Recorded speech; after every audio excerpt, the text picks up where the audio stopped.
Hello everyone, welcome to our YouTube channel. TSSC previous year question paper की जो series कर रहे हैं, इसमें हम 7 मार्च 2022 डीईओ का जो पेपर हुआ था उसका हम फर्स्ट पार्ट डिस्कस कर चुके थे। यहाँ सेकंड पार्ट डिस्कस कर रहे हैं जिसमें हमने 50 क्वेश्चन डिस्कस करे थे। आगे के जो 50 क्वेश्चन है वो हम इस वाले वीडियो में डिस्कस करने वाले हैं। इसमें आपको इसका आंसर दिख गया होगा डायरेक्ट ही। चलो कोई बात नहीं, स्टार्ट करते हैं क्वेश्चन नंबर 51 के साथ। क्वेश्चन नंबर 51 है, observational learning is also known as.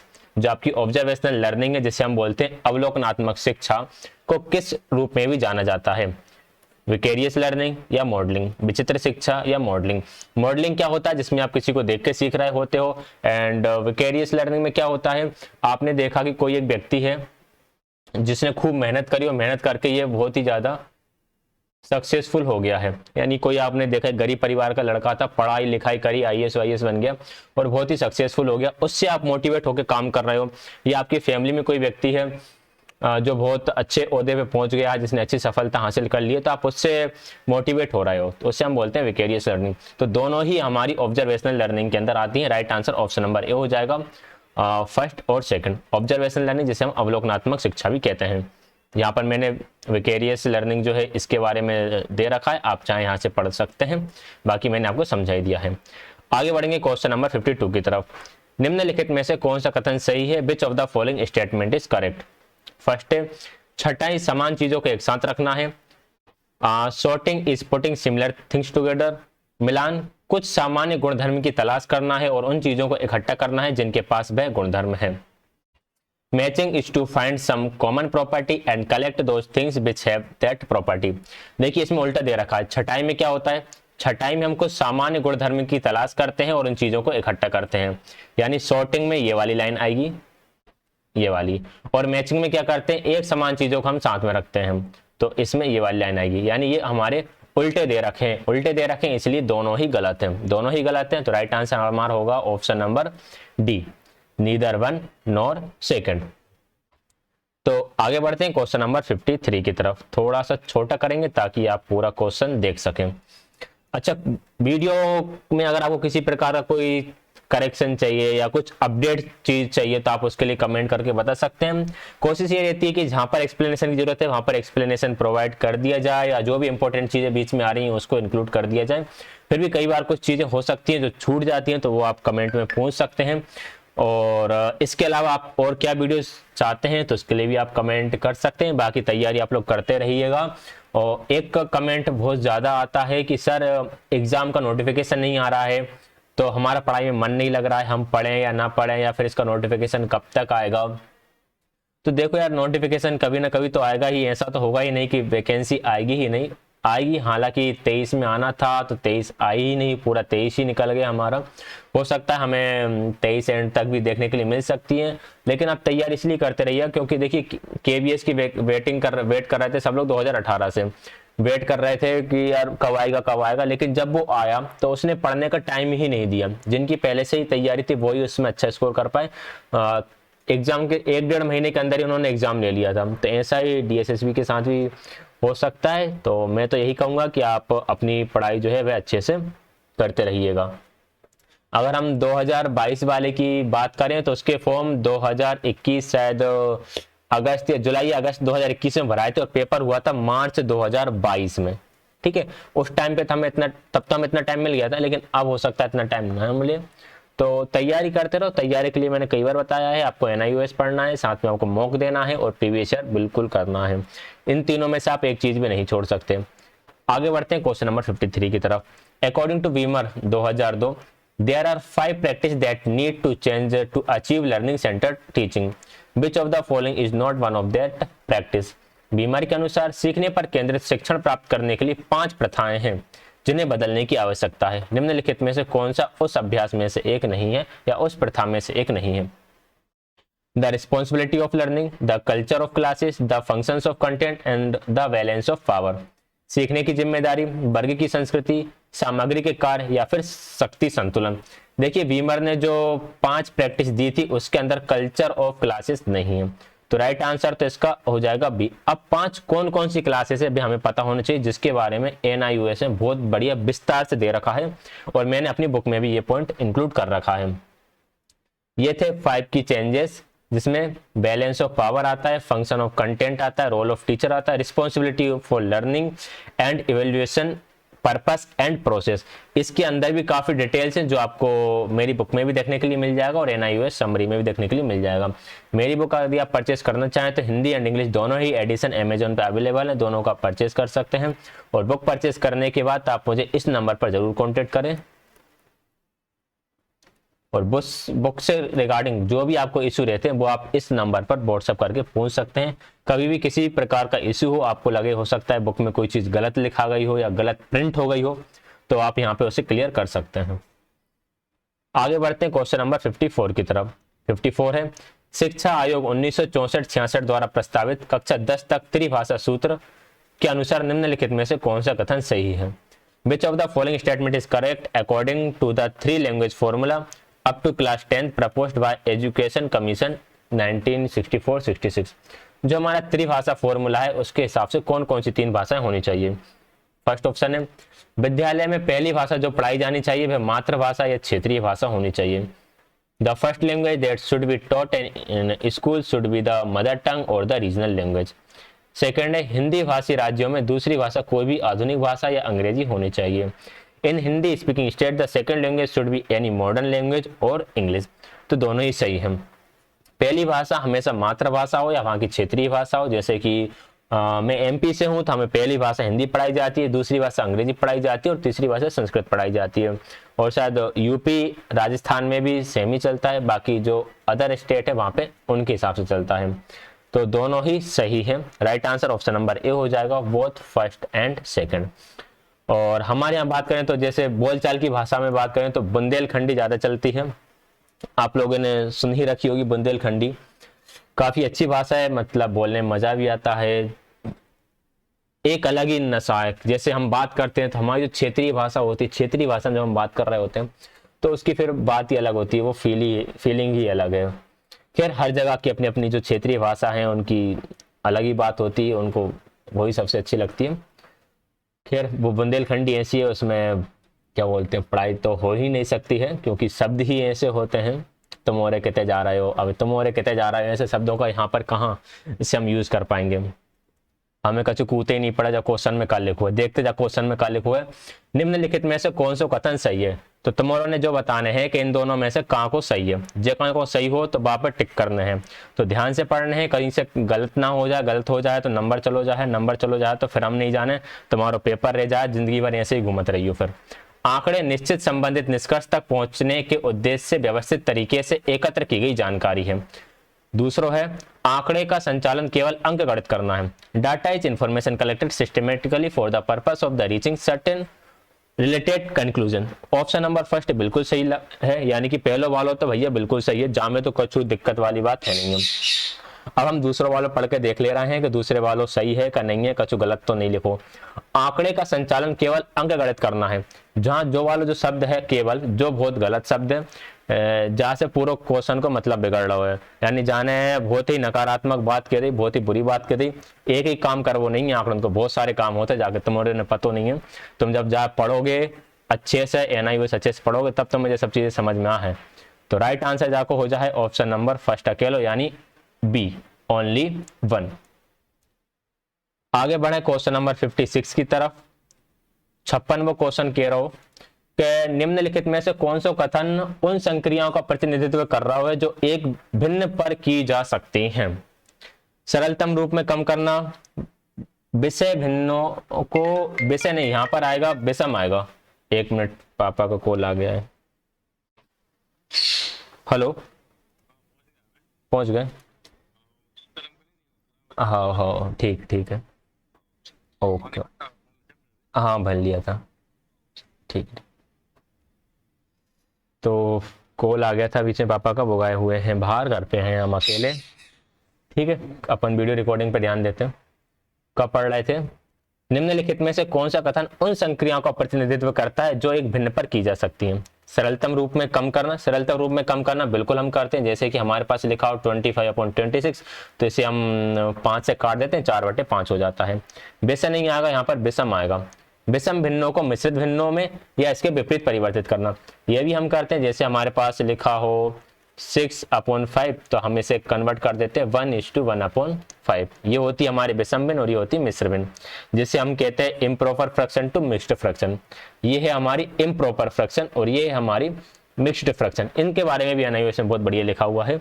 तो दोनों ही सही है, दोनों ही सही है, तो राइट आंसर हो जाएगा option number A, both first and second. Question number 57, कुछ मानक भाषा का मानकीकरण की प्रक्रिया से अत्यधिक संबंधित है। कुछ भाषा का मानकीकरण किस प्रक्रिया से अत्यधिक संबंधित है? Standardisation of some standard language is highly related to the process.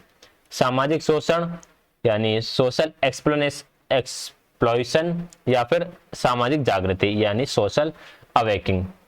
देखिए यहाँ पर क्या होता है, कुछ मानक भाषा का मानकीकरण, यानी हमारे भारत में अगर हम बात करें तो बहुत सारी भाषाएं बोली जाती हैं, उनमें से कुछ भाषाओं को स्टैंडर्ड दे दिया जाता है कि ये आपकी मानक भाषाएं। इसे हम कहते हैं कि जो भाषाएं कम लोग बोल रहे थे तो उन्हें उतनी तवज्जो नहीं मिली, तो इसे हम सामाजिक शोषण बोलते हैं। उन भाषाओं को निगलेक्ट कर दिया गया। काफी भाषाएं, जैसे पहले ब्रज भाषा ज्यादा चलती थी, उसकी जगह पर आजकल खड़ी बोली चल रही है। जिस भाषा में बात कर रहा हूँ ये कौन सी बोली है? खड़ी बोली है। और ब्रज भाषा थी, ब्रज भाषा को हटा दिया, उसे बोली दे दिया गया। खड़ी बोली जो एक बोली थी उसे मानक भाषा को रूप दे दिया। तो इससे हम सोशल एक्सप्लॉयटेशन या सामाजिक शोषण की तरह मानते हैं। खैर, समय के अनुसार चीजें बदलती रहती हैं, समय बदलता है, उसी प्रकार से हमारी भाषाएं भी बदलती रहती हैं। अब हम कहें कि यार संस्कृत, पहले हमारी देववाणी संस्कृत है तो सबको संस्कृत आना चाहिए, तो ये पॉसिबल नहीं है। समय के साथ हमें ही भी बहना पड़ता है, समय के साथ ही भाषा का विकास भी होता है। आजकल हमारे हिंदी में काफी नए वर्ड आ गए हैं। अब यहाँ पे मैंने काफी वर्ड यूज करा, ये हिंदी का नहीं है, उर्दू का वर्ड है। तो इस तरह से बहुत सारे ऐसे वर्ड है जो मिक्स हो गए हैं। हम शुद्ध भाषा बोल ही नहीं सकते, हम कुछ भाषाओं को मिला के एक भाषा बोलते हैं। तो इसका अर्थ ये नहीं है कि हमारी भाषा को छोड़ते जा रहे हैं, इसका अर्थ ये है कि हम समय के अनुसार हमारी भाषा में परिवर्तन करते जा रहे हैं ताकि समझने में आसानी हो, हमें चीजें समझ में आ जाए। इसका राइट आंसर रहेगा ऑप्शन बी, यानी ओनली 1। आगे बढ़े, क्वेश्चन नंबर 58, डिसलेक्सिया विकार को संदर्भित करता है। डिसलेक्सिया रेफर्स टू डिसऑर्डर, लेखन के, चलने के, निद्रा के, पठन के, राइटिंग, वॉकिंग, स्लीप या रीडिंग। यहाँ पर वर्ड है डिसलेक्सिया। डिसलेक्सिया का मतलब क्या होता है? बच्चे को दिक्कत कहाँ है? पढ़ने में दिक्कत है। आप लोगों ने पढ़ा होगा, बच्चा सा को क्या पढ़ता है? बास पढ़ता है, डी को बी पढ़ता है। तो बा को दिमाग का चू ऐसा हो जाता है कि भाई का चू कूदना पड़ा कि बी का है और डी का है, ठीक है, एम का है और डब्ल्यू का है। तो जिन ऐसे जो जितने भी शब्द हैं अंग्रेजी के, जितने भी वर्ड हैं, इन्हें पढ़ने में बड़ी दिक्कत आते हैं। तो इन दिक्कतों के चले तो वो सही से समझ नहीं पाते, पढ़ा तो उल्टो है तो समझत भी उल्टो है। जिस चक्कर में वाक्य वो पूरा दिमाग डिस्टर्ब हो जाता है, वही हम डिसलेक्सिया कहते हैं। अब तुम्हारा समझ में आ गई हुई है, तो right answer option number D लगा लियो, रीडिंग इसका राइट आंसर हो जाएगा। आगे बढ़े क्वेश्चन नंबर 59 की तरफ। क्वेश्चन नंबर 59 है, which of the following statement is correct? निम्नलिखित में से कौन सा कथन सही है? It is no exaggeration to say that the idea of proof is the single most important idea in all mathematics. यह कहना कोई अतिशयोक्ति नहीं है कि प्रमाण का विचार संपूर्ण गणित में सबसे महत्वपूर्ण विचार है। ठीक है, देखते हैं और आगे। A mathematical proof of a statement consists of not more than one step, which makes up mathematically acceptable evidence support that statement. किसी कथन के गणितीय प्रमाण में एक से अधिक चरण नहीं होते हैं जो कथन का समर्थन करने के लिए गणितीय रूप से स्वीकार साक्ष्य माने जाते हैं। देखिए, जो प्रूफ होता है, कहाँ गया, मैथमेटिकल प्रूफ जो होता है, इसके लिए कह रहे हैं कि इसमें not more than one step, एक स्टेप से ज्यादा स्टेप नहीं होता। ये बिल्कुल गलत बात है। प्रूफ के काफी स्टेप्स होते हैं। जब भी आपने देखोगे कई सारी थ्योरम्स जिनका प्रूफ किया गया है, जैसे हम बात करें तो पाइथागोरस थ्योरम है, हमारी थेल्स थ्योरम है, और भी बहुत सारी थ्योरम है जिनका प्रूफ करते हैं, तो काफी स्टेप्स उसमें होते हैं। तो ये हमारा गलत है। हाँ, ये बात बिल्कुल ठीक है कि प्रमाण का विचार संपूर्ण गणित में एक महत्वपूर्ण विचार है। ये फर्स्ट बिल्कुल सही है, सेकंड गलत है। सो राइट आंसर होगा हमारा ऑप्शन 1 ओनली, यानी कि बी। आगे बढ़ेंगे नेक्स्ट क्वेश्चन की तरफ। क्वेश्चन नंबर 60, निम्नलिखित में से कौन सा कथन सही है? Which of the following statement is correct? देखो, आपको यहाँ एक चीज देखने के लिए मिल रही होगी। इस वाले क्वेश्चन में पहले इंग्लिश लिखा है, उसके नीचे हिंदी लिखा है, ठीक है। इसमें पहले हिंदी लिखा है, फिर उसके नीचे इंग्लिश लिखा है। होता क्या है, जो DSSB के हम प्रीवियस ईयर क्वेश्चंस निकालते हैं, तो जो हमें जब वो आंसर की रिलीज करते हैं, आंसर की क्या ही रिलीज करेंगे, वो तो पूरा का पूरा पेपर दे देते हैं, ये बता देते हैं कौन सा सही है, ये नहीं बताते कि हमने कौन सा टिक करा है। खैर उसमें होता क्या है, जब DSSB की हम प्रीवियस ईयर क्वेश्चन पेपर्स निकालते हैं तो बच्चे ने जिस लैंग्वेज में पेपर अटेम्प्ट करा होता है वो लैंग्वेज वहाँ पे आती है। तो बच्चे कुछ क्वेश्चन हिंदी में अटेम्प्ट करते हैं, कुछ इंग्लिश में अटेम्प्ट करते हैं, तो ऐसे ही क्वेश्चन पेपर्स मेरे पास आते हैं। जो इंग्लिश में आता है तो मैं इंग्लिश में टाइप कर लेता हूँ, उसका ट्रांसलेट हिंदी कर लेता हूँ। जो हिंदी में आता है उसे मैं हिंदी में टाइप कर लेता हूँ, उसका ट्रांसलेशन इंग्लिश में कर लेता हूँ। अब जो सब तुम्हारों के मारी करना पड़ता है, हमें कुछ दिक्कत नहीं है, हम तो हिंदी में भी पढ़ सकते हैं, इंग्लिश में भी पढ़ सकते हैं, लेकिन तुम्हारे ही दिमाग चलता जाता। कहीं को कहेगो कि नहीं सर हमें तो हिंदी में चाहिए, हमें हिंदी में चाहने, कहीं को कहेगो हमें इंग्लिश में चाहने हैं। तुम्हारी यही डिमांड पूरी करने के चक्कर में हमें 2-2 भाषा में लिखना पड़ता है, और 50 क्वेश्चन लिखने में हमें 2 से 3 दिन लग जाते हैं। काम भी कर संभालना पड़ता है, घर को काम भी संभालने हैं, नौकरी भी संभालने हैं। अब जब बात तुम समझत नहीं हो कि चलो सर ने हिंदी में करा दो तो थोड़ी बहुत अंग्रेजी हम ही समझ लें, कि सर ने अंग्रेजी में करा दो तो थोड़ी बहुत हिंदी हम ही समझ लें, नहीं, हिंदी वाले ने हिंदी चाहिए, इंग्लिश वाले ने इंग्लिश चाहिए। और नेक ही शब्द अगर कहीं को मैं कर वो भूल गया, अगर मैंने कहीं भी ऐसे कर दो कि एक्सप्लेनेशन, एक को कमेंट आओ एक मोड़ा को बुका के सर एक्सप्लेनेशन हिंदी में भी करो, अब भाव का मुझे इंग्लिश में मिलो, मैंने इंग्लिश में एक्सप्लेनेशन डाल दो, अब बात हिंदी में भी चाहिए, भैया थोड़ी बुद्धि तू ही लगा ले। कहीं को हिंदी में डाल दो तो सर इंग्लिश में भी चाहिए, भैया थोड़ी बुद्धि तुम ही लगा लो। तुम बच्चों ने पढ़ा होगे तो वहां का हिंदी इंग्लिश करोगे, थोड़ी बुद्धि का प्रयोग करा करो। निम्नलिखित में से कौन सा कथन सही है? कहानी सुनाने और पढ़ने में कोई अंतर नहीं होता, ये तो गलत बात है। कहानी सुनाने और पढ़ने दोनों का स्वर शैली प्रतिरूप एक समान होता है। Which of the following statement is correct? There is no difference between telling and reading a story. Second is the intonation pattern of both telling and reading story is the same. देखिए इसके दोनों ही गलत हैं, कोई अंतर नहीं होता, ये भी गलत है। पढ़ना और सुनना दोनों में काफी अंतर होता है। सुनाने और पढ़ने दोनों का स्वर शैली प्रतिरूप एक समान होता है, बिल्कुल गलत है। कहानी जब हम पढ़ रहे होते हैं तो हम सिर्फ अपने हिसाब से पढ़ लेते हैं, लेकिन जब हम दूसरे को सुना रहे होते हैं तो हम उसमें उतार चढ़ाव का काफी प्रयोग करते हैं। तो दोनों ही गलत हैं, इसलिए right answer option number D हो जाएगा, neither one not second. Question number 61, निम्नलिखित में से कौन सा अध्ययन के सही सहकारी अधिगम का उपयोग करने का लाभ नहीं है? थोड़ा छोटो कर लें ताकि तुम्हारों ने दिख जाए ढंग से, नहीं तो फिर कहेंगे सर हमें देखो नहीं question. Which of the following is not an advantage of using cooperative learning to study correctly? यह समय से समाधान कौशल को बढ़ाता है। हाँ, सहकारी अधिगम बिल्कुल बढ़ाएगा। It enhance problem solving skill. यह शिक्षार्थियों को एकल दृष्टिकोण के अन्वेषण का अवसर प्रदान करता है। It provide an opportunity to learner to explore a single point of view. Single point of view नहीं बताता, ये बहुत सारे मल्टीपल पॉइंट ऑफ व्यू बताएगा। यह शिक्षार्थियों के बीच विश्लेषणात्मक चिंतन को सुगम बनाता है, बिल्कुल ठीक है। It facilitate analytical thinking among learner. यह शिक्षार्थियों को अलग तरह से प्रतिक्रिया देने में सक्षम बनाता है, ये भी सही है। It enables learners to response differently. ये दो सारे ही सही है, बस बी गलत है, इसलिए राइट आंसर हमारा ऑप्शन नंबर बी हो जाएगा। आगे बढ़ेंगे क्वेश्चन नंबर 62 की तरफ। पर्यावरण अध्ययन में आकलन के लिए खुली किताब परीक्षा के संदर्भ में निम्नलिखित में से कौन सा कथन सही है? Which of the following statement is correct in the context of open book examination for assessment in environmental studies? अनावश्यक रटकर सीखने को हतोत्साहित करता है, बिल्कुल सही। Discourage unnecessary rote learning materials. बच्चे अपने उत्तर पुस्तकों की सहायता से लिख सकते हैं, ये भी सही है। Childrens can write their answers with the help of books.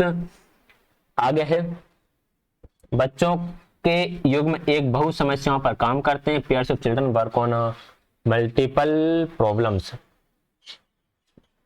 बहुत समस्याओं पर काम करते, देखिए यहाँ पर हो रहा है खुली किताब परीक्षा, यहाँ पर बच्चों के युग में बहु समस्याओं पर काम करते हैं, ये थोड़ा ठीक नहीं लग रहा। पहला और दूसरा तो बिल्कुल सही है। अब हम ऑप्शन की तरफ जाते हैं तो ऑप्शन भी दो दो के पेयर में दे रखे, यानी हमें दो ही सही करना है। पहला बिल्कुल सही है, जब हम ओपन बुक एग्जामिनेशन लेते हैं तो बच्चे फालतू की चीज रटते नहीं है और किताबों की सहायता से लिखते हैं। तो राइट आंसर ऑप्शन नंबर यही रहेगा, फर्स्ट एंड सेकंड, मतलब पहला और दूसरा दोनों। क्वेश्चन नंबर 63 है, किशोर अवस्था के वैज्ञानिक अध्ययन का जनक किसे वर्णित किया गया? Who is described as the father of scientific study of adolescence? बहुत ही प्यारा नाम है, Stanley Hall. G Stanley Hall, जिन्होंने किशोर अवस्था को तूफान की अवस्था कहा है, जिसे कहते हैं कि एज ऑफ स्टॉर्म कहते हैं। Right answer is option number C. Question number 64 है, भूगोल के विषय का अध्ययन कई विशेष शाखाओं के माध्यम से किया जाता है, निम्नलिखित में से कौन सा मानव भूगोल की श्रेणी के अंतर्गत नहीं आता? The subject of geography studied through many special branches, which of the following does not come under the category of human geography? पर्यावरण भूगोल, आर्थिक भूगोल, सांस्कृतिक भूगोल, राजनीतिक भूगोल, environmental geography, economical geography, cultural geography and political geography. देखिए which of the following does not come under the category of human geography, तो ह्यूमन जियोग्राफी के अंदर पर्यावरण जियोग्राफी नहीं आता है, एनवायरमेंटल जियोग्राफी नहीं आएगा, बाकी ये तीनों आएंगे। इनके अलावा भी और भी बहुत सारे जो आएंगे, आप इसको गूगल पे देख सकते हैं या NIOS में भी आपको मिल जाएगा। क्वेश्चन नंबर 65, निम्नलिखित में से कौन सा कथन एकलव्य की नागरिक पुस्तक शास्त्र, एकलव्य की नागरिक पुस्तक शास्त्र एक पुस्तक है, उसको आप गूगल पे सर्च कर सकते हैं बुक को। विच of the following statement correct in the context of the civics book of Eklavya? यह उस दृष्टि पर आधारित है जिसमें लोगों की भी आवाज होती है, बिल्कुल सही बात है। It is based on the vision in which people also have a voice, यह एक पितृकल्पीय अवस्था के दृष्टिकोण से लिखी गई है। It was written from the perspective of ancestral state, तो ये गलत है, सेकंड गलत है, पहला सही है। Right answer option number B हो जाएगा, ओनली 1।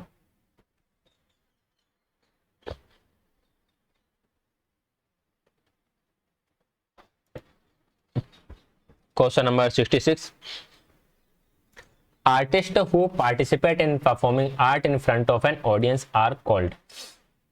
जो कलाकार दर्शकों के सामने कला का प्रदर्शन करते हैं या भाग लेते हैं उन्हें क्या कहते हैं? देखिए आर्टिस्ट जो परफॉर्म कर रहा है आर्ट को, उसे क्या बोलेंगे? परफॉर्मर बोलेंगे। मैन्युफैक्चरर, ड्राइवर, मैनेजर तो बोलेंगे नहीं। हिंदी में ट्रांसलेशन थोड़ा ऐसे ही हुआ है, तो थोड़ा सा देख लीजिएगा, गुस्सा मत होइए भैया। जैसो ट्रांसलेशन मेरे से बनो वैसो मैंने कर दो है, तुम्हारे सामने प्रस्तुत है, पूरी मेहनत लगा के, जो जितनी अंग्रेजी हमें आते है, जितनी हिंदी आते हैं, वह हिसाब से धर दो तुम्हारे सामने। अब जहाँ में कुछ छोटी मोटी गलती हो गई हो तो हमें माफ कर दियो। क्वेश्चन नंबर 67, दृश्य कला और शिल्प की पद्धतियों में निम्नलिखित में से कौन सा युग में सही ढंग से सम्मिलित नहीं है? In the system of visual art and crafts which of the following pair is not correctly matched? Origami एक जापानी पेपर फोल्डिंग है, बिल्कुल ठीक बात है। मुखौटा, मदाना और अल्पना, ये भी सही है। अब ऑप्शन तो सही है, लेकिन हमें बताना है दृश्य कला और शिल्प। देखिए जो पेपर कटिंग और फोल्डिंग है वह शिल्प के अंदर नहीं आता, तो इसलिए हमारा पहला हो गया गलत। मुखौटा जो है वो हमारा शिल्प के अंदर आता है, तो सेकंड सही है, पहला गलत है। ओनली 2 है ऑप्शन नंबर सी में, तो राइट आंसर हो जाएगा option number C. Question number 68, the social science subjects में be categorise under the 3 branches और हेडिंग। सोशल साइंस सब्जेक्ट को 3 ब्रांच और हेडिंग्स में कैटेगराइज कर रखा है। Which of the following is correctly matched, उसमें से कौन सा सही तरीके से मैच है? पहला है poor social science anthropology, semi social science linguistic, science with social implications geography. इसमें से कौन सा सही है, ये हमें बताना है। चलो देखते हैं। देखिए पुअर सोशल साइंस बिल्कुल सही है, and science with social implications ये भी सही है, लेकिन सेमी सोशल साइंस में भाषा विज्ञान नहीं आता है, ये हमारा गलत है। तो पहला और दूसरा सही है। अब इसके अंदर क्या आएगा या ये चीज क्या होती है, तो इसे हम समझ लेते हैं। ये देखिए पुअर सोशल साइंस के अंदर political science, economics, history, law, sociology, public administration, social work, human rights and anthropology आती है। सेमी सोशल साइंस के अंदर ethics, education, philosophy, psychology, art आता है। साइंस विद सोशल इम्प्लीकेशन के अंदर इसके अंदर आता है आपका लिंग्विस्टिक। तो यहाँ पे जो लिखा था आपका लिंग्विस्टिक, वो किसके अंदर आएगा? ये वाला, ये आपका इस वाले के अंदर आएगा, साइंस विद सोशल इम्प्लीकेशन के अंदर। ठीक है, तो ये मैंने हिंदी इंग्लिश दोनों में ही दे रखा है आपको, तो दोनों ही अच्छे से पढ़ सकते हैं। Question number 69, how art education can help in the academic achievement? कला शिक्षा शैक्षणिक उपलब्धि में कैसे मदद कर सकती है? Students involved in art classes perform better in school, बिल्कुल सही बात है। कला शिक्षाओं में जो छात्र शामिल होते हैं वे बेहतर प्रदर्शन करते हैं। Students involved in art classes have a higher thinking potential. कला शिक्षाओं में शामिल छात्रों में सोचने की क्षमता अधिक होती है। तो मेरे अकॉर्डिंग तो दोनों ही सही हैं और ऑफिशियल आंसर के अकॉर्डिंग भी दोनों ही सही है। Right answer option number A हो जाएगा, बोथ फर्स्ट एंड सेकंड। आगे बढ़ते हैं नेक्स्ट क्वेश्चन की तरफ। नेक्स्ट है क्वेश्चन नंबर 70। प्राथमिक स्तर पर पर्यावरण अध्ययन में कुछ विशेष अभिलक्षण होते हैं जो अन्य विषयों में नहीं होते। निम्नलिखित में से कौन से वे अभिलक्षण हैं? Environmental studies at primary level has some special characteristics which are not there in other subjects, which of the following are those characteristics. चलिए बताइएगा। मूल्य पर्यावरण अध्ययन का एक अभिन्न अंग है कि एक अभिन्न अंग है? बिल्कुल ठीक बात है भाई। मूल जो होते हैं पर्यावरण अध्ययन के यानी जो वैल्यूज होती हैं are an integral part of environmental studies. पर्यावरण अध्ययन शिक्षा केंद्रित होता है, बहुत ही गलत बात है, ऐसा बिल्कुल नहीं होता। पर्यावरण अध्ययन प्रासंगिक है, बिल्कुल सही है। एनवायरमेंटल स्टडीज आर रिलेवेंट, तो दोनों ही सही है। First and third correct answer होगा। फर्स्ट एंड थर्ड दे रखा है ऑप्शन नंबर ए में, तो ऑप्शन नंबर ए सही हो जाएगा। Question number 71। निम्नलिखित में से कौन सा प्रदर्शन कला का प्रकार है? Which of the following is a type of performing art. Performing art मतलब जिसको परफॉर्म किया जाता है, ठीक है। देखिए नृत्य बिल्कुल है, कठपुतली का खेल ये भी है, डांस एंड प्रॉपर्टी दोनों ही है, दोनों ही है, तो option number A correct answer हो जाएगा। Question number 72। एल्बर्ट वेंडूरा का सामाजिक संज्ञानात्मक अधिगम सिद्धांत 1971 व्यक्तित्व को के बीच एक अंतर क्रिया के रूप में देखता है। Albert Bandura social cognitive theory of 1971 views personality as interaction between किस किस के बीच की अंतर क्रिया को देखता है? एल्बर्ट वेंडूरा का जो सिद्धांत है वह पर्यावरण और व्यवहार के बीच की अंतर क्रिया के रूप में व्यक्तित्व को देखता है। तो मुझे लग रहा है आंसर में कुछ हाँ सही है। एनवायरमेंट एंड बिहेवियर दोनों के बीच की एक अंतर क्रिया के रूप में पर्यावरण को देखता है। So right answer is option number first. Question number 73। Which of the following practice is include in yoga. निम्नलिखित में से कौन सा अभ्यास योगा में शामिल होता है?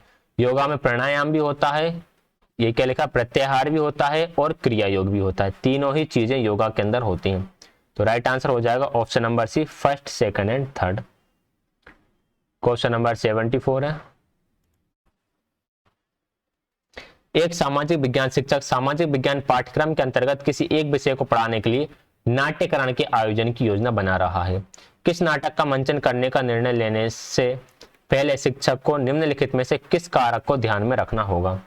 A social science teacher is planning to organize a dramatizations to teach one of the subjects under the social science curriculum. Which of the following factor does the teacher need to keep in mind before deciding which play to stage?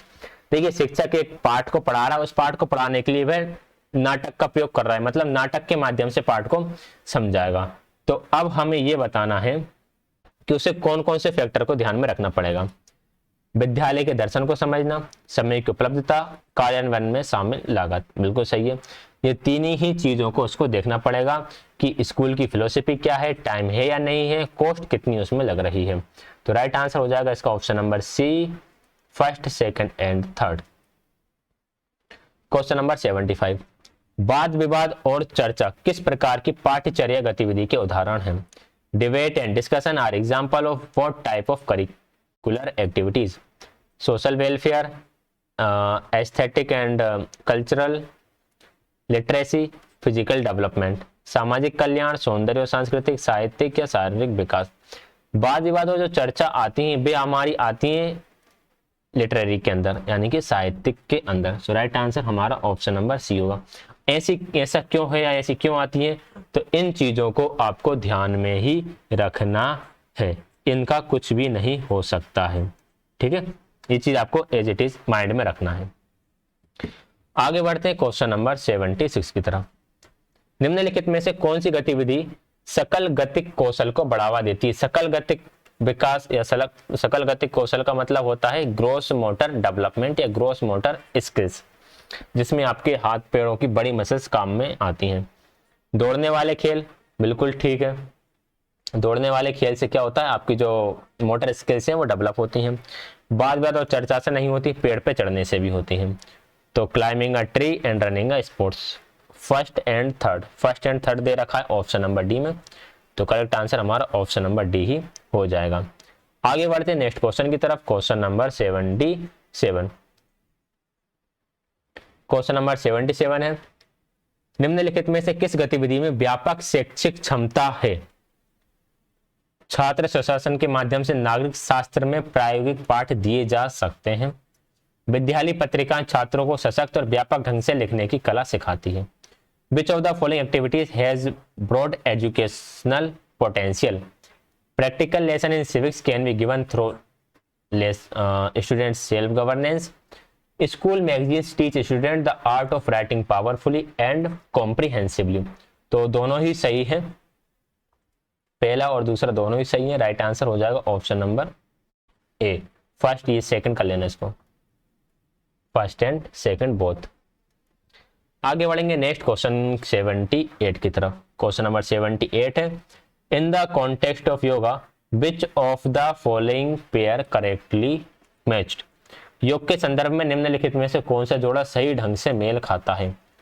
भक्ति yoga, mode of worship, it consist of unending and loving remembrance of God. Karma yoga, path to gain the true knowledge about the self. भक्ति योग, पूजा की विधि जिसमें भगवान की अंतहीन और प्रेमपूर्ण याद शामिल है। कर्मयोग, स्वयं के बारे में सच्चा ज्ञान प्राप्त करने का मार्ग। पहला तो सही है, भक्ति योग में पूजा की विधि वगैरह होती है, लेकिन कर्म योग होता है मोक्ष का रास्ता। मोक्ष के रास्ते के अंतर्गत आपका ये आता है, यानी इसके अंदर व्यक्ति ऐसे कर्म करे जिससे उसे मोक्ष मिले। तो फर्स्ट सही है, सेकंड गलत है। तो राइट आंसर हमारा होगा option number C, only 1। Karma yoga is a part to reach moksha spiritual liberation through work. आगे बढ़ेंगे क्वेश्चन नंबर 79 की तरफ। क्वेश्चन नंबर 79 है, निम्नलिखित में से किस पहलू में सामाजिक विज्ञान सामाजिक अध्ययन से अलग है? दो वर्ड है, सामाजिक विज्ञान और एक है सामाजिक अध्ययन। विच of the following aspect is social science difference from social studies? Social science social studies से किस तरह से अंतर है, अलग है? देखिए, सोशल साइंस जो होता है इसके अंदर हम सिर्फ समाज के बारे में पढ़ रहे होते हैं, और सोशल स्टडीज जो है इसके अंदर हम सिविक्स भी पढ़ते हैं, पॉलिटिक्स भी पढ़ते हैं, सोशल साइंस भी पढ़ते हैं, जियोग्राफी भी पढ़ते हैं, ये सारी चीजें पढ़ रहे होते हैं। तो ये दोनों इस तरह से अलग हैं। ये संरचना की दृष्टि से भी अलग है, दृष्टिकोण से भी अलग है, और कार्य के क्षेत्र से भी अलग है। स्ट्रक्चर के थ्रू भी अलग है, अप्रोच भी इनके अलग अलग है, एंड आर्ट ऑफ वर्क भी अलग है। तीनों ही पहलू में ये अलग है। तो right answer option number C हो जाएगा, first second and third. Next है क्वेश्चन नंबर, ये यहाँ पे मैंने दे रखा है, social science and social studies किस प्रकार से एक दूसरे से अलग है, तो आप इन्हें देख सकते हैं। बिल्कुल बढ़िया, अच्छे से पढ़ लियो, हिंदी अंग्रेजी दोनों में रख दो है मैंने। क्वेश्चन नंबर 80, निम्नलिखित में से कौन सा कथन साहित्यिक गतिविधि का वर्णन करता है? Which of the following statement describes literary activity? गतिविधियां जो शारीरिक विकास और शारीरिक स्वास्थ्य से संबंधित हैं। Activities which are related to physical development and physical health. इसमें वाद विवाद, खेल, लेखन, नाट्यकरण जैसी गतिविधियां शामिल हैं। This includes activities like debates, articles, writing and dramatisations. देखो यहाँ पे हमने उसमें देखा था वाद विवाद और चर्चा किस में अंदर आता है, तो हमने साहित्यिक टिक करा था, वहीं से ये दूसरा क्वेश्चन बनकर आ गया है। तो ऐसे ही होता है डीएसएससी में, ऐसे ही क्वेश्चन हमारे बनकर आ जाते हैं। देखिए, साहित्यिक गतिविधि में शारीरिक विकास तो आपका आएगा नहीं, फिजिकल डेवलपमेंट से संबंधित गतिविधियां नहीं आती। इसके अंदर वाद विवाद, लेखन, चर्चा जैसी गतिविधियां आती हैं। तो राइट आंसर होगा हमारा ओनली 2 वाला, यानी option number D. Question number 81 है,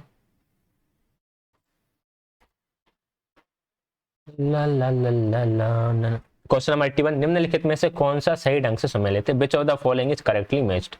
खाली माचिस कम लागत वाली सामग्री, नारियल फाइबर अपशिष्ट पदार्थ, मिट्टी प्रकृति से आसानी से उपलब्ध, चाकू प्रकृति से आसानी से उपलब्ध।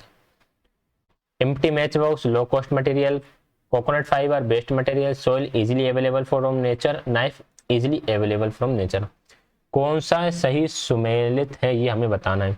देखिए, चाकू प्रकृति से उपलब्ध होते ही नहीं है, खाली माचिस कम लागत वाली सामग्री नहीं है, नारियल फाइबर अपशिष्ट पदार्थ नहीं है, नारियल फाइबर से तो हम चीजें बनाते हैं, मिट्टी प्रकृति से आसानी से उपलब्ध, ये सही है, बाकी सारे गलत हैं। क्वेश्चन नंबर 82, विद्यालय समुदाय भागीदारी में शामिल है। विद्यालय समुदाय भागीदारी में शामिल है। स्कूल कम्युनिटी पार्टनरशिप इंक्लूड विद्यालय या पड़ोस की सुविधाओं और उपकरणों का उपयोग, यूज ऑफ स्कूल और नेबरहुड फैसिलिटीज एंड इक्विपमेंट, संसाधनों को साझा करना, शेयरिंग रिसोर्स। विद्यालय समुदाय भागीदारी में हम विद्यालय या पड़ोस की सुविधाओं का उपकरणों का प्रयोग भी करते हैं, संसाधनों का साझा भी करते हैं, दोनों ही शामिल है। Option number B correct answer हो जाएगा। अगले क्वेश्चन को पढ़ो, तब तक मैं थोड़ा पानी वानी पी लेता हूँ।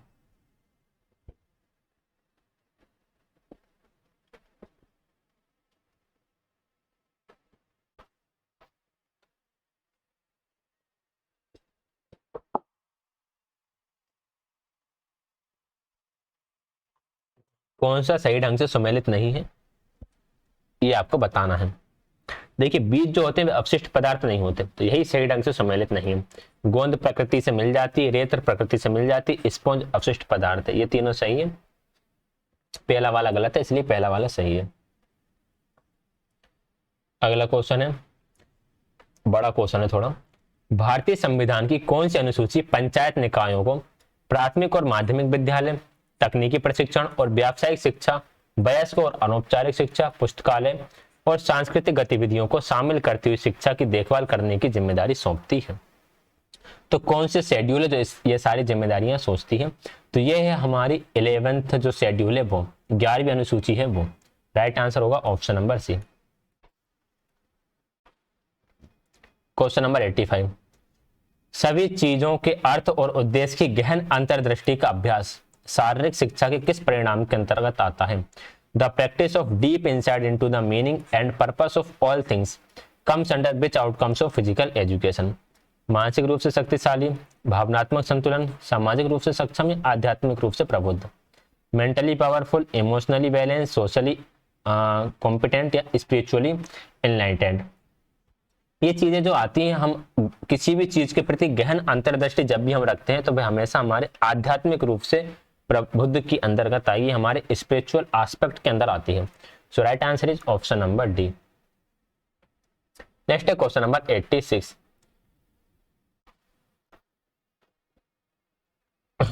विभिन्न विषयों के शिक्षण में सामाजिक निहितार्थ हैं और ये वास्तविक जीवन स्थितियों से संबंधित हो सकते हैं। आप एक शिक्षक के रूप में इन संबंधों का उपयोग एकीकृत तरीके से शिक्षा को बढ़ावा देने के लिए कर सकते हैं। निम्नलिखित में से वे विषय हैं। Teaching of various subject has social implications and can be related to real life situations.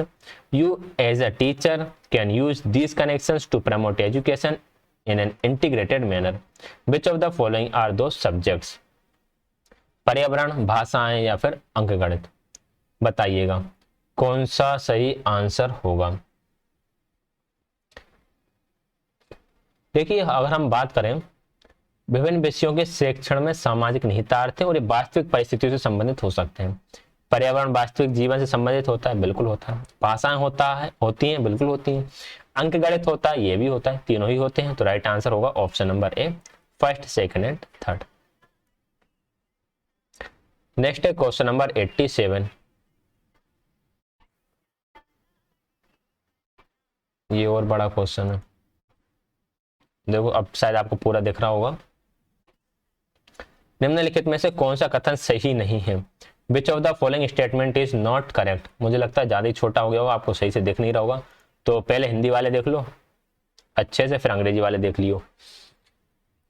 कार्य को शिक्षा में शामिल करने से विद्यालय की दिनचर्या में रचनात्मक परिवर्तन देखे जा सकते हैं, बिल्कुल सही है। कार्य शिक्षा जीवन कौशल नहीं सिखाती, बिल्कुल गलत है।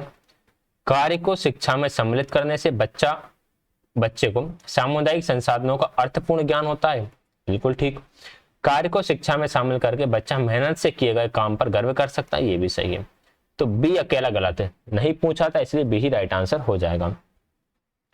अब आप लोग देख लो अंग्रेजी वाले। By including work in education, constructive changes can be seen in the school routine, बिल्कुल सही। Work education does not teach life skills, ये गलत था। By including work in education, the child gets meaningful knowledge of community resources, ये सही था। By including work in education, the child can be proud of the hard work done, ये भी सही था। तो बी गलत था, इसलिए बी ही हमारा सही हो जाएगा। क्वेश्चन नंबर 88, निम्नलिखित में से कौन सा सुव्यवस्थित विकास के अंतर्गत आता है? Which of the following comes under systematic development? Systematic development के अंतर्गत कौन सा आ रहा है ये बताओ भैया। पहला है आयु के अनुसार शारीरिक गतिविधि, ठीक बात है, आपकी जो शारीरिक गतिविधि है वे आयु के अनुसार ही होना चाहिए। सेकंड है जेंडर के अनुसार शारीरिक गतिविधि। थर्ड है शरीर के सभी अंगों का समान मात्रा में व्यायाम करें। चौथा है उत्साह बढ़ाने के लिए दौड़ना कूदना और रस्सी कूदना। देखो सारे ही सही हैं।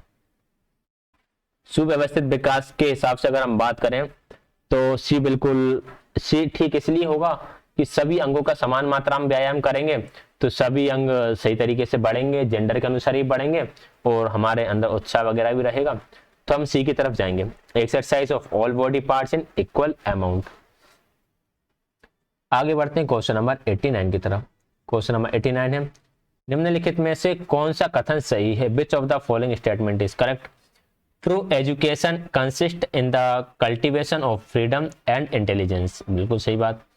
It is in true education promotion of freedom and intelligence is possible only when there is some kind of compulsion. ये वर्ड बहुत गलत दे दिया। तोबा तोबा तोबा, पूरा मूड खराब कर दिया। ये बहुत ही गलत है। तो राइट आंसर होगा only one. Option number C correct answer हो जाएगा।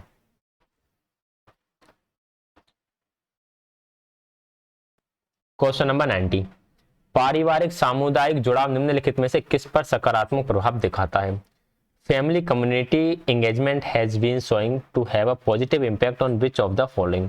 उपस्थिति बिल्कुल सही है। अगर पारिवारिक सामुदायिक जुड़ाव रहेगा तो बच्चों की जो प्रेजेंट है अच्छी रहेगी, ड्रॉप आउट रेट बिल्कुल कम होगी, हाई रिस्क बिहेवियर भी आपका कम हो जाएगा। तो तीनों पर ही सकारात्मक व्यवहार दिखाएगा। Right answer option number A हो जाएगा। नेक्स्ट है क्वेश्चन नंबर 91 निम्नलिखित में से कौन सा कथन सही है? Which of the following statement is correct?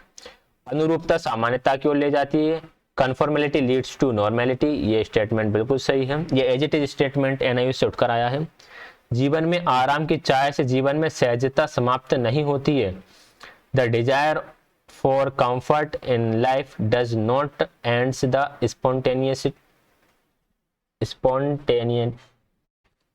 Spontaneity of life. जीवन में आराम की चाह से जीवन में सहजता समाप्त नहीं होती, बिल्कुल गलत। आपको आराम आ गया जीवन में, इसका मतलब यह नहीं है कि आपकी लाइफ आराम से ही चलती रहेगी।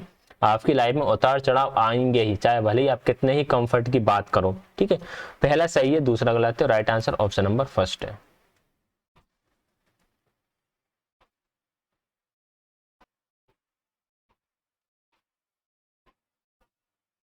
इसको देखना पड़ेगा, मुझे लग रहा है यहाँ पर सेकंड ऑप्शन में कुछ गड़बड़ है।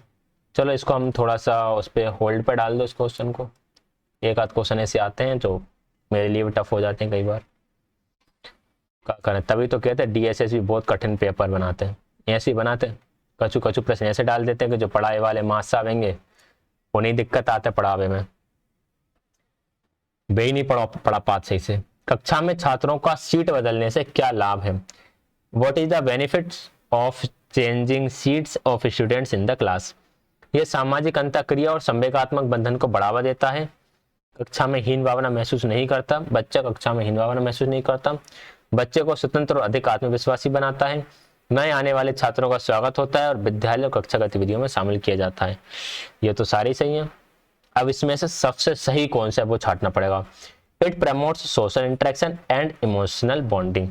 कक्षा में बच्चों की आप सीट बदल देते, पीछे वाले को आगे, आगे वालों को पीछे, बीच वालों को आगे, बीच वालों को पीछे, ऐसे करते रहते हो, तो इससे बच्चों के अंदर एक सोशल इंटरेक्शन डेवलप होता है और इमोशनली एक दूसरे से बच्चे जुड़ जाते हैं। ऐसा नहीं होता कि पीछे वाले बच्चे तो ऐसे होते हैं, आगे वाले बच्चे तो ऐसे होते हैं, ऐसा कुछ नहीं होता। सारे ही बच्चे अच्छे होते हैं, दिल के बहुत सच्चे होते हैं।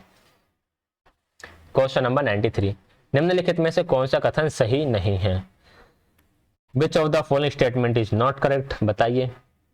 कार्य शिक्षा कार्यक्रम उपयोगी जीवन कौशल विकसित करना है, ठीक सही बात। कार्य शिक्षा योजना में मूल्यांकन अप्रेरक हो सकता है, ये गलत है। मूल्यांकन बिल्कुल प्रेरक होता है। गतिविधियों के मूल्यांकन के लिए अंक देने की तुलना में ग्रेड देना अधिक उपयुक्त है, बिल्कुल उपयुक्त है। मूल्यांकन प्रक्रिया इस प्रकार होनी चाहिए कि बच्चे काम करना सीखें और ज्ञान प्राप्त करें, ये भी सही है। बी गलत है, इसलिए right answer option number B हो जाएगा, नोट पूछा तो। Question number 94, which of the following statement is correct, which of the निम्नलिखित में से कौन सा कथन सही है। It is easy to understand and dissolve our unconscious fear, हमारे अचेतन भय को समझना और दूर करना आसान है। अरे बहुत ही गलत है, अगर हमारे अचेतन मन में किसी प्रकार का भय आ गया, पहली बात तो वो समझ में ही नहीं आता कि किस प्रकार की परिस्थिति से व्यक्ति गुजर रहा है, और फिर उसको दूर करना तो और कठिन बात है। Fear cannot be eliminated through discipline, sublimation or through any other act of will. भय को अनुशासन, उच्चीकरण या इच्छा शक्ति के बिना, इच्छा शक्ति से किसी अन्य कार्य के माध्यम से समाप्त नहीं किया जाता। ये बात बिल्कुल ठीक है। हम बहुत ज़्यादा डिसिप्लिन लगाकर या चीज़ों को बदलकर, सब्लिमेशन मतलब चीज़ों को थोड़ा उससे बदल के, इस तरह से हम भय को समाप्त नहीं कर सकते। तो हमें सेकंड बिल्कुल सही दिख रहा है। So right answer is option number second, only 2। Question number 95, युवा विद्यालय जीवन कौशल कार्यक्रम के संदर्भ में निम्नलिखित में से कौन सा कथन सही है। Which of the following statements is correct in the context of youth school life skill programme. यह युवाओं की जरूरत को पूरा करने वाला व्यापक प्रोग्राम है, बिल्कुल सही है।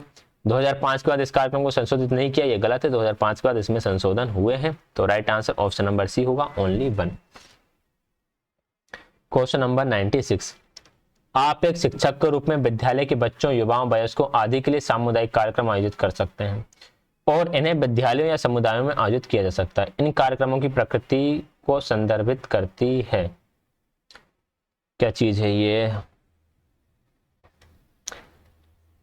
इंग्लिश में देखते हैं।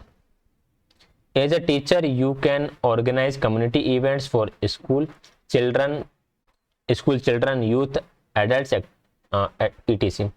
and these can be held in schools or communities. Refers to the nature of this program, adult education, cultural activity या फिर cleanliness। तो क्वेश्चन नंबर 96 राइट आंसर क्या होगा। देखिए, अगर हम बात करें कि हम एक टीचर ग्रुप में एक ऑर्गेनाइज करते हैं एक कम्युनिटी को, और क्या क्या चीज़ें उससे हो सकती है, उसमें हम क्या क्या दे सकते हैं। उसमें हम एडल्ट एजुकेशन भी दे सकते हैं, सांस्कृतिक गतिविधियां बिल्कुल करा सकते हैं, कल्चरल एक्टिविटीज हो सकती हैं, स्वच्छता से संबंधित प्रोग्राम भी हो सकते हैं। तो ये भी सही है, right answer option number A हो जाएगा, बिल्कुल ठीक, इजी सा क्वेश्चन था। क्वेश्चन नंबर 97, संवरना और शरीर की सफाई स्वास्थ्य के किस पहलू के अंतर्गत आता है। बॉडी क्लीनलीनेस किसके अंतर्गत आएगा, शारीरिक स्वास्थ्य के अंदर आएगा, option number B right answer, physical health. Question number 98, what is full form of MTA। MTA का फुल फॉर्म क्या होता है, मदर टीचर एसोसिएशन होता है। इसका हम हिंदी नहीं रखेंगे, इंग्लिश में ही पढ़ो। अब इनको भी हिंदी में रखेंगे कि MTA का फुल फॉर्म क्या है, इंग्लिश में याद रखोगे वही सही रहेगा। हिंदी में उल्टे सीधे शब्द लिखे आएंगे तो मैं कचू कूद नहीं पड़ेगा फिर कि जो का लिखो आगा। 99, कार्य शिक्षा में गतिविधि के चयन के लिए मानदंड और आधार के संबंध में निम्नलिखित में से कौन से सही ढंग से सम्मिलित हैं।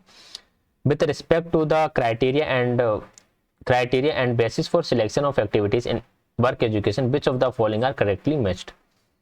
कार्य शिक्षा का उद्देश्य, कार्य शिक्षा की प्रत्येक गतिविधि उद्देश्यपूर्ण और अर्थपूर्ण होनी चाहिए।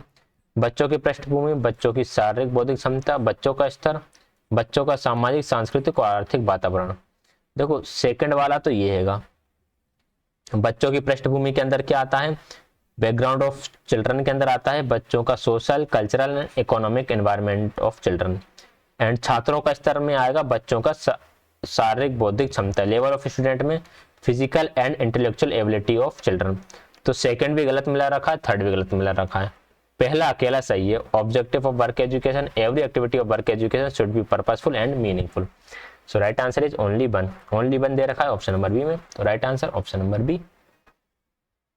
क्वेश्चन नंबर 100, निम्नलिखित में से कौन सा संयोजन सही नहीं है। Which of the following combination is not correct. बताइए भाई साहब कौन सा कॉम्बिनेशन करेक्ट नहीं है। माता पिता की भागीदारी, बच्चों के पारिवारिक जीवन में महत्वपूर्ण भूमिका निभाने वाले वयस्कों को शामिल करने के लिए व्यापक रूप से व्याख्या की जा सकती है। विद्यालयों में शिक्षक बच्चों और परिवारों की सेवा करने वाले शिक्षकों और अन्य कार्यक्रमकर्ताओं को शामिल करने के लिए व्यापक रूप से व्याख्या की जा सकती है। मुझे लगता है दोनों ही संयोजन यहाँ पर बिल्कुल ठीक है, किसी प्रकार का कोई गड़बड़ नहीं है। माता पिता की भागीदारी में बच्चों के पारिवारिक जीवन में महत्वपूर्ण भूमिका आ रही है, और विद्यालयों में शिक्षक में बच्चों और परिवारों की सेवा करने वाले शिक्षकों को अन्य कर्मचारियों कार्यक्रमों शामिल करने की बात भी आ रही है। दोनों ही सही है। ये पूछा था which one of the following is not correct, दोनों ही सही है भाई, कोई सा भी गलत नहीं है। तो ये हमारे हो गए हैं क्वेश्चंस कंप्लीट। हमने ये वाला भी पेपर कंप्लीट कर दिया है। अब आपको किसी भी प्रकार का डाउट रहता है तो उसके लिए आप कमेंट कर सकते हैं, मेरा व्हाट्सएप नंबर है, इस पर भी आप पूछ सकते हैं। कई बच्चे हैं जो इस नंबर पे डाउट पूछते भी हैं, यहाँ पे आपको दिख नहीं रहा क्या लिखा है,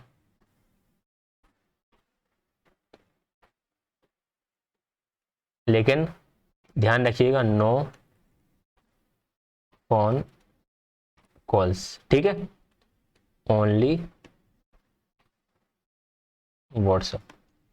आपको सिर्फ व्हाट्सएप करना है, फोन कॉल नहीं करना है। मैं कभी इस नंबर के फोन कॉल पिकअप नहीं करता, मोबाइल बजता रहता है, एक कोने में पड़ा रहता है, मैं नहीं पिकअप करता। एक दूसरा फालतू मोबाइल है उसमें ये सिम डली है, बस इससे व्हाट्सएप चलता है और कुछ नहीं होता, ठीक है।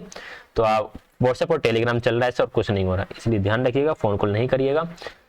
आप मैसेज जरूर कर सकते हैं। तो कोई डाउट रहा हो तो आप बता सकते हैं, बाकी वीडियो को लाइक शेयर, चैनल को सब्सक्राइब कर लीजिएगा। वीडियो देखने के लिए आप सभी का बहुत बहुत धन्यवाद।